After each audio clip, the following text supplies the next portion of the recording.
Dear student, welcome my YouTube channel Kapardi knowledge class. तो कल हमने भारतीय संविधान की विशेषताएं पार्ट 1 देखा था। आज हम आगे अपना टॉपिक जो है कंटिन्यू करेंगे। कल का वीडियो बहुत लंबा हो रहा था, इसलिए हमने सेकेंड पार्ट में ये वीडियो तैयार किया है। तो अगला इसकी जो भारतीय संविधान की विशेषताएं हैं, नंबर 6 पे हम देखते हैं धर्मनिरपेक्ष राज्य की स्थापना। तो जो भारत में धर्मनिरपेक्ष राज्य की स्थापना की गई है, धर्मनिरपेक्ष राज्य वह राज्य होता है जिसका धर्म से कोई संबंध नहीं होता है, जो न किसी धर्म को मान्यता देता है और न उसको चलाने के लिए कोई अनुदान देता है। अनुदान मीन्स डोनेशन। जो सभी धर्मों को समान समझता है, सभी धर्मों को अपने विकास का समान अवसर देता है। इसी प्रकार के राज्य में धर्म को राजनीति से पृथक कर दिया जाता है। राज्य की कोई धार्मिक नीति नहीं होती है। तो ये है धर्मनिरपेक्ष राज्य की स्थापना। जैसा कि मैंने कल बताया था आपको कि आप कॉपी पेन के साथ में तैयार रहा करिए। जो पॉइंट आपको लगते हैं कि ये महत्वपूर्ण है या नोट करने वाले हैं, तो वो उसको आप कॉपी पे नोट कर लिया करिए। अभी ये जो मैंने डेफिनेशन बोली है, तो ये जो कि मैंने अपनी स्क्रीन पे भी दे रखी है। धर्मनिरपेक्ष राज्य वह राज्य होता है जिसका धर्म से कोई संबंध नहीं होता है, जो ना किसी धर्म को मान्यता देता है, ना उसको चलाने के लिए कोई अनुदान देता है, जो सभी धर्मों को समान समझता है, सभी धर्मों को अपने विकास का समान अवसर देता है। इस प्रकार के राज्य में धर्म को राजनीति से पृथक कर दिया जाता है। राज्य की कोई धार्मिक नीति नहीं होती है। भारत में इसी प्रकार के राज्य की स्थापना की गई है। जो हमारा भारत राज्य है वो धर्मनिरपेक्ष राज्य है। धर्मनिरपेक्ष राज्य से क्या समझते हैं, क्या इसका अर्थ है, इससे रिलेटेड भी मैंने अपने चैनल पर वीडियो डाल रखी है। वो आप जाके हमारे प्लेलिस्ट में जाके सर्च करके देख सकते हैं। ये क्वेश्चन बहुत आता है कि धर्मनिरपेक्ष राज्य क्या है, या धर्म निरपेक्ष शब्द से आप क्या समझते हैं, इसका क्या अर्थ है, ये क्वेश्चन बहुत आता है। तो भारत में इसी प्रकार के राज्य की स्थापना की गई है। हमारा जो भारत देश है वो धर्मनिरपेक्ष राज्य है। हमारे संविधान में लिखा हुआ है कि धर्म के आधार पर सरकारी नौकरियों में कोई भेदभाव नहीं किया जाएगा। देश के सभी नागरिकों को किसी भी धर्म को स्वीकार करने, उसका प्रचार करने की स्वतंत्रता होगी। राज्य से सहायता प्राप्त स्कूलों तथा कॉलेजों में धार्मिक शिक्षा नहीं दी जाएगी। प्रत्येक संप्रदाय को धार्मिक संस्थाएं कायम करने, उनका प्रबंध करने, चल अथवा अचल संपत्ति रखने का अधिकार होगा। इससे सिद्ध होता है कि राज्य की ओर से धार्मिक क्षेत्र में पूरी स्वतंत्रता दी गई है। अगला हमारा नेक्स्ट पॉइंट है नंबर 7, समाजवादी राज्य की स्थापना। संविधान के 42वें संशोधन द्वारा संविधान की प्रस्तावना में समाजवादी शब्द जोड़ा गया। संविधान के 42वें संशोधन द्वारा संविधान की प्रस्तावना में समाजवादी शब्द जोड़ा गया। संविधान के 44वें संशोधन में भी इसको प्रस्तावना में स्थान दिया गया। समाजवाद एक सामाजिक तथा आर्थिक व्यवस्था है जिसके अंतर्गत उत्पादन तथा वितरण आदि के साधनों पर पूरे समाज का अधिकार होता है और उनका प्रयोग संपूर्ण समाज के कल्याण के लिए किया जाता है। समाजवादी व्यवस्था में शोषण, गरीबी, बेरोजगारी, आर्थिक प्रतिस्पर्धा, वर्ग संघर्ष आदि का अंत हो जाता है। जो समाजवादी व्यवस्था है उसमें शोषण, गरीबी, बेरोजगारी और आर्थिक प्रतिस्पर्धा, वर्ग संघर्ष आदि का अंत हो जाता है। इसी प्रकार की व्यवस्था स्थापित करने का लक्ष्य संविधान में निश्चित किया गया है। भारत की वर्तमान परिस्थितियों को ध्यान में रखते हुए यह लक्ष्य सर्वथा उपयुक्त है। अब नेक्स्ट आपका पॉइंट है संघात्मक होते हुए भी एकात्मक। हमारा जो भारत देश है वो संघात्मक है और उसके बावजूद भी वो एकात्मक है। तो भारत के संविधान का ऊपरी ढांचा, जो ऊपर आप देखेंगे, ऊपरी ढांचा संघात्मक है, लेकिन इसकी आत्मा जो है एकात्मक है। हमारे संविधान में संघात्मक तथा एकात्मक दोनों संविधानों की विशेषताएं पाई जाती है। संविधान में दी गई हमारे संविधान में संघात्मक तथा एकात्मक दोनों विशेषताएं पाई जाती, दोनों संविधानों की विशेषताएं पाई जाती है।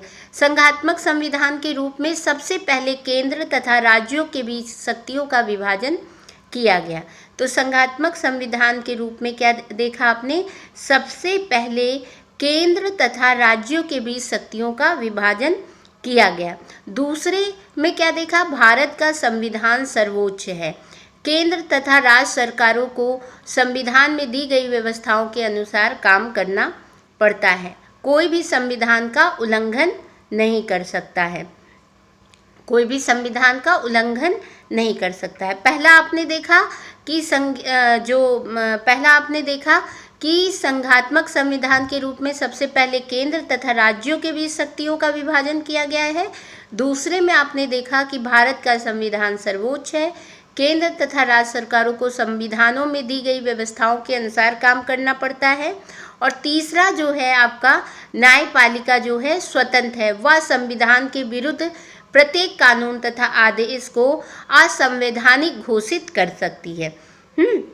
और फिर क्या है, वह संविधान के विरुद्ध प्रत्येक कानून तथा आदेश को असंवैधानिक घोषित कर सकती है।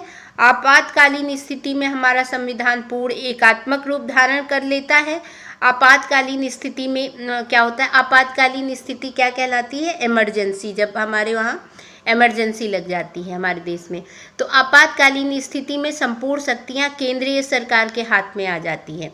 एक तरफ तो ये संघात्मक है, और संघात्मक होते हुए भी इसमें आपको एकात्मक संविधान की भी विशेषताएं देखने को मिलती है। जैसे कभी इमरजेंसी आ जाती है, कोई संकट आ जाता है देश पे अपने, या युद्ध छिड़ जाता है, तो आपातकालीन स्थिति लागू की जाती है, इमरजेंसी लगाई जाती है। ठीक है, तो सारी शक्ति जो है केंद्रीय सरकार के हाथ में आ जाती है। केंद्रीय सरकार राज्य सरकारों के शासन में हस्तक्षेप कर सकती है। ऐसे क्या होता है, जो केंद्रीय सरकार होती है वो राज्य सरकारों के कार्यों में हस्तक्षेप नहीं कर सकती, लेकिन जब आपातकालीन स्थिति हो जाती है तो सारी शक्तियां केंद्रीय सरकार में आ जाती हैं, और वो राज्य सरकारों के कार्यों में हस्तक्षेप कर सकती है। इसके अलावा भारत में इकहरी नागरिकता है। भारत में, हमारे देश में क्या है, इकहरी नागरिकता। इकहरी नागरिकता क्या होती है, इकहरी नागरिकता वो होती है जहाँ पे जो हमारे देश में जो नागरिक रहते हैं उनको एक ही देश की नागरिकता मिलती है।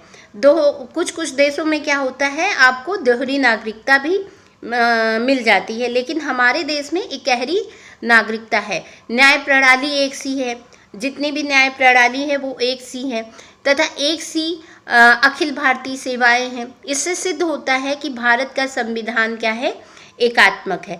कहीं कहीं आप देखेंगे हमारा जो भारतीय संविधान है उसमें संघात्मक आपको विशेषताएं दिखाई देंगी, और कहीं कहीं आपको एकात्मक संविधान की विशेषताएं दिखाई देंगी। अब यहाँ पे हम एक परिभाषा लेंगे। देखिए, उत्तर को जितना आप आकर्षक बनाना चाहेंगे तो वहाँ पे आपको कोटेशन है, कुछ पॉइंट्स हैं, वो अलग से आपको इसमें डालने पड़ेंगे अतिरिक्त, तभी आपको अतिरिक्त नंबर मिलेंगे। हमको अपना उत्तर भले आप कम शब्दों में लिखें, लेकिन बहुत ही अच्छे सुंदर ढंग से सजा के, और जैसे ये कोटेशंस हैं ये आप एक कॉपी पे नोट करते जाइएगा, और उसको अच्छे से याद करके आप बीच बीच में जहाँ हो सके आप इसका प्रयोग कर सकते हैं। तो डॉक्टर भीमराव अंबेडकर का कथन है, यहाँ हम एक स्क्रीन पे दे देते हैं, भारतीय संविधान का जो संघीय और एकात्मक समय और परिस्थितियों की आवश्यकता अनुसार जैसा चाहे बनाया जा सकता है। डॉक्टर भीमराव ने कहा है कि भारतीय संविधान को संघीय और एकात्मक समय और परिस्थितियों की आवश्यकता अनुसार जैसा चाहे बनाया जा सकता है। संविधान की रचना ऐसी है कि सामान्य काल में, जब मतलब नॉर्मल टाइम है, इसमें इसे संघीय संविधान के रूप में काम में लाया जाता है, और युद्ध काल में बिल्कुल एकात्मक बन सकता है। ऐसा भीमराव अंबेडकर जी ने कहा है। और जो भी जिनके भी कथन होते हैं उनको ज्यों का त्यों लिखना होता है, उसमें अपनी तरफ से अलग से कोई भी पॉइंट आप ऐड नहीं कर सकते, इसलिए इसको हम बना के नहीं लिख सकते, इसको हमें पूरा अच्छी तरह से याद करना पड़ता है, तभी हम इस परिभाषा को लिख सकते हैं। और अगर मान लीजिए आपको परिभाषा याद है पर उसके कुछ शब्द आपको लग रहा है नहीं आपको याद है, तो आप उसमें नाम मत डालिए, आप उसको लिख दीजिए। नीचे आप ऐसे ही ब्लैक पेन से आप लिख सकते हैं या ब्लू पेन से आप लिख सकते हैं, अलग से उसको अंडरलाइन करके डाल सकते हैं। इसकी विशेषता है कि भारत का संविधान जो है वो क्या है, दुष्परिवर्तनीय है। दुष्परिवर्तनीय यानी कि कठोर है। भारत का संविधान दुष्परिवर्तनीय है। इससे क्या मतलब होता है कि संविधान वह संविधान होता है। अब फिर पॉइंट नोट करने के टाइम आ गया, आप हमारी स्क्रीन पे देख के लिख सकते हैं या स्क्रीनशॉट ले सकते हैं। जिसमें संवैधानिक तथा साधारण कानूनों में भेद किया जाता है। जिसमें संवैधानिक तथा साधारण कानूनों में भेद किया जाता है, जिसमें संशोधन की प्रणाली, संशोधन मतलब बदलने की जो प्रणाली है, विशेष प्रकार की होती है। हमारे संविधान के अनुच्छेद 368 में संविधान की संशोधन की जिस प्रणाली का वर्णन किया गया है, किसमें किया गया है संविधान के संशोधन की प्रणाली का वर्णन? अनुच्छेद 368 368 में, है ना, वर्णन किया गया है। वह विशेष प्रकार की है। उसमें साधारण तथा संवैधानिक कानूनों में भेद किया गया है। संविधान में 22 अनुच्छेद ऐसे हैं। संविधान में कितने अनुच्छेद हमने बताए थे कल? 395 अनुच्छेद बताए थे। तो जो 22वां अनुच्छेद ऐसा है जिसका संशोधन संसद उसी प्रक्रिया से करती है जिससे वह साधारण कानूनों को पारित करती है।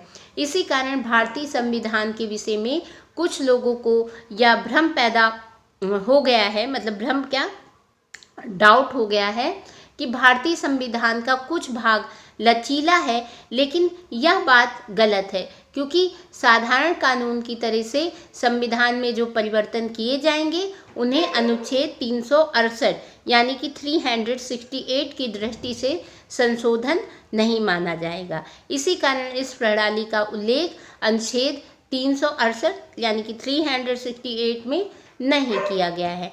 अब अगला आपका संविधान की विशेषता है नंबर 10, संसदीय शासन प्रणाली की स्थापना। भारतीय संविधान में संसदीय पद्धति की स्थापना की गई है। इसमें संसदीय शासन प्रणाली की सभी विशेषताएं पाई जाती हैं। तो ये हमारी थी भारतीय संविधान की विशेषताएं। यहाँ पे हमने आपको 10 पॉइंट बताया है और पूरे 10 पार्ट 1 और पार्ट 2 को मिला के हमने पूरे आपको 10 पॉइंट्स बताए हैं भारतीय संविधान की विशेषताएं। कोई ज़रूरी नहीं है कि आप पूरे 10 के 10 पॉइंट लिखें, ज़्यादा से ज़्यादा पॉइंट याद करने की आपको कोशिश करनी होगी, क्योंकि पेपर के टाइम में हमें कुछ ही वहाँ पे याद रह जाता है। अगर मान लीजिए आपने 10 पॉइंट याद किए हैं तो उसमें से आपने 8 या 7 लिख दिए तो भी आपका आंसर अच्छा माना जाएगा। और ज़्यादा से ज़्यादा हमें पढ़ना चाहिए, किसी चीज़ के बारे में हमें संक्षिप्त नहीं पढ़ना चाहिए, हमें डिटेल से विस्तृत और विस्तार से पढ़ना चाहिए। इससे क्या होगा, जब हमारे दिमाग में ज़्यादा बातें रहेंगी तो हम उसमें से कुछ पॉइंट उत्तर में लिख सकते हैं। लेकिन जब हमने कम ही पढ़ा है तो क्या होगा, इसका नतीजा ये होगा, जब हमने कम ही पढ़ा है तो हमको उसमें से भी कुछ बातें भूल जाएंगी, तो वहाँ पे एग्ज़ाम टाइम में क्या होगा, हमको हमारे पास कम ही मैटर रहेगा। इसलिए हमें ज़्यादा से ज़्यादा किसी टॉपिक पे ज़्यादा से ज़्यादा अच्छे से पढ़ना चाहिए। उसमें से जो भी पॉइंट आपको याद आते हैं आप उत्तर में लिख सकते हैं। इस तरह ये थी भारतीय संविधान की विशेषताएं। और आप हमारे जो प्लेलिस्ट है हमारे चैनल पे जाकर, प्लेलिस्ट में जाकर आप जिस भी सब्जेक्ट से रिलेटेड टॉपिक चाहते हैं वो हमारे प्लेलिस्ट में जाके आप सर्च करके देख सकते हैं। प्लेलिस्ट में अलग अलग सब्जेक्ट की प्लेलिस्ट बनी हुई है। नागरिक शास्त्र के लिए है, होम साइंस के लिए है, सामाजिक विज्ञान के लिए है, छोटे बच्चों के लिए है। जो भी वीडियो आपके लिए यूजफुल लगता है वहाँ पे आप जाकर देख सकते हैं। वीडियो आपको पसंद आया हो तो लाइक कीजिए, शेयर कीजिए, और अगर हमारे चैनल पर नए हों तो हमारे चैनल को सब्सक्राइब कीजिए, और जिन लोगों को ज़रूरत है उन तक ये वीडियो पहुंचाइए। वीडियो को लास्ट तक की देखने के लिए बहुत बहुत धन्यवाद। नमस्कार। हमने कुछ अति लघु उत्तरीय प्रश्नों को लिया है। भारत का संविधान लिखित है या अलिखित है? तो भारत का संविधान बताइए, लिखित है कि अलिखित है? तो भारत का संविधान लिखित संविधान है। भारत के संविधान में कितने अनुच्छेद हैं? तो भारत के संविधान में हमने कितने अनुच्छेद बताए थे? मैंने कितने अनुच्छेद बताए थे? 395 अनुच्छेद बताए थे। पूर्ण प्रभुत्व संपन्न राज्य से आपका क्या तात्पर्य है? तो मैंने बताया था कि पूर्ण प्रभुत्व संपन्न राज्य का तात्पर्य यह है कि भारत पूर्ण रूप से स्वतंत्र है, उस पर कोई बाहरी नियंत्रण नहीं है। अनुसूचित जातियों तथा जनजातियों के लिए संविधान में कब तक के लिए स्थान सुरक्षित कर दिए गए हैं?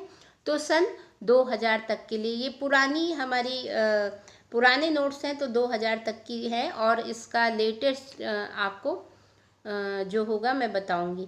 भारतीय संविधान की प्रस्तावना में भारत के लिए किन विशेषताओं का प्रयोग किया गया है?